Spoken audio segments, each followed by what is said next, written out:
की। स्थानीय लोग कहते थे कि जंगल के भीतर एक ऐसी शक्ति रहती है जो हर कुछ वर्षों में बच्चों को अपने साथ ले जाती है। साल 1998 की एक ठंडी अक्टूबर की शाम थी।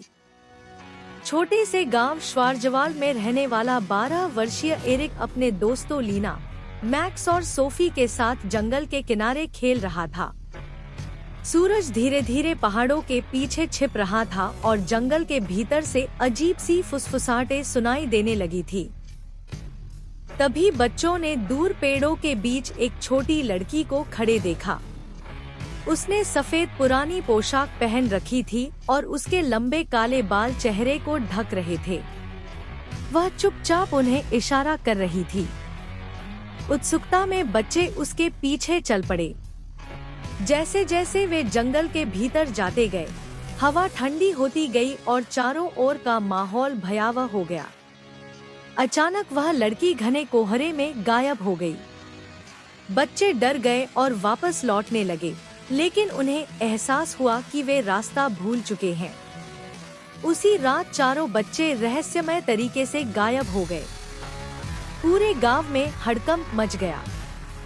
पुलिस, खोजी दल और स्वयंसेवक कई दिनों तक जंगल में तलाश करते रहे, लेकिन बच्चों का कोई सुराग नहीं मिला। केवल एक जगह पर मिट्टी में छोटे छोटे पैरों के निशान मिले जो जंगल के सबसे पुराने हिस्से की ओर जाते थे, जिसे लोग शैडो ग्रोव कहते थे। वहां जाने की हिम्मत कोई नहीं करता था।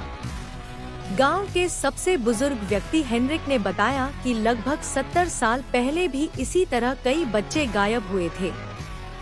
तब एक लड़की जीवित लौट आई थी, लेकिन उसकी मानसिक स्थिति इतनी खराब हो चुकी थी कि वह केवल एक ही बात दोहराती रहती थी, वह हमें बुलाती है। पेड़ों के पीछे से। उसकी आंखें नहीं हैं। उस लड़की की कुछ ही दिनों बाद मृत्यु हो गई थी। महीनों बीत गए, लेकिन एरिक और उसके दोस्तों का कोई पता नहीं चला। लोग धीरे धीरे इस घटना को भूलने लगे, लेकिन फिर एक साल बाद एक और बच्चा गायब हो गया। उसका नाम लुकास था।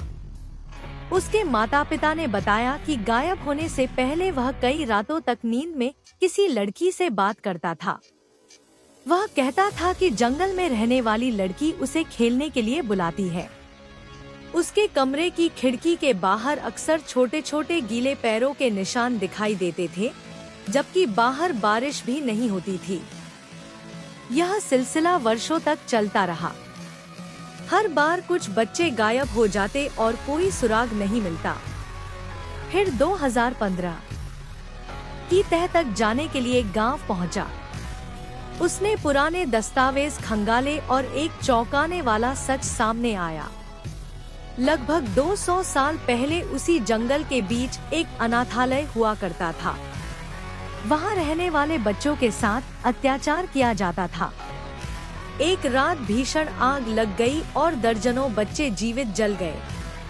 कहा जाता है कि उनकी देखभाल करने वाली एक महिला ने उन्हें बचाने के बजाय दरवाजे बंद कर दिए थे।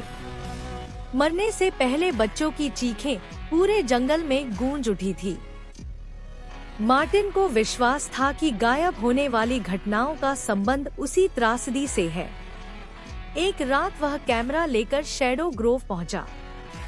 आधी रात होते ही कोहरा छाने लगा। अचानक कैमरे में बच्चों की हंसी रिकॉर्ड होने लगी, जबकि वहां कोई दिखाई नहीं दे रहा था।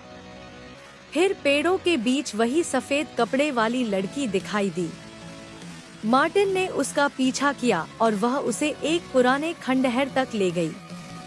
वहां पहुंचकर उसने देखा कि जमीन पर दर्जनों बच्चों के खिलौने बिखरे पड़े थे, जिनमें कुछ हाल के वर्षों के भी थे।